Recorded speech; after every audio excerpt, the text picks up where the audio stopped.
হাদিসের মধ্যে আসছে আল্লাহ নবী সাল্লাল্লাহু আলাইহি ওয়াসাল্লাম বলেছেন, বান্দা যখন সিজদার মধ্যে যায় তখন আল্লাহ তাআলার সবচেয়ে বেশি নিকটবর্তী হয়ে যায় এবং তারপর আল্লাহ তাআলা বান্দাকে বলতে থাকে, ইরফা রাসাকা, হে বান্দা তুমি তোমার মাথা উত্তোলন করো।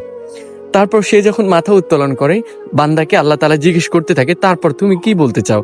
তখন সে বলতে থাকে, আত-তাহিয়াতু লিল্লাহি ওয়াস সালাওয়াতু ওয়াত-তাইয়্যিবাত, হে মালিক আমি আপনার প্রশংসা করছি।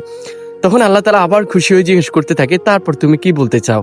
তখন সে বলতে থাকে, আল্লাহুম্মা সাল্লি আলা মুহাম্মাদি ওয়া আলা আলি মুহাম্মাদ, হে মালিক আমি আপনার হাবিবের প্রশংসা করছি, আমি আপনার হাবিবের উপর দুরূদ প্রেরণ করছি। তখন আল্লাহ তাআলা আবার বান্দাকে জিজ্ঞেস করতে থাকে, তারপর তুমি কি বলতে চাও?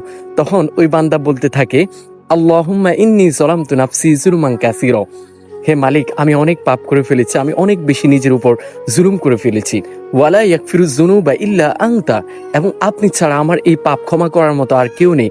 ফাগফিরলি মাগফিরাতাম মিন ইনদিক, সুতরাং আপনার পক্ষ থেকে আপনি আমাকে ক্ষমা করে দিন। ওয়ারহামনি ইন্নাকা আনতাল গফুরুর রহিম, এবং আপনি আমার উপর রহম করুন, এবং আপনি হচ্ছেন সবচেয়ে বেশি দয়ালু এবং সবচেয়ে বেশি ক্ষমাশীল।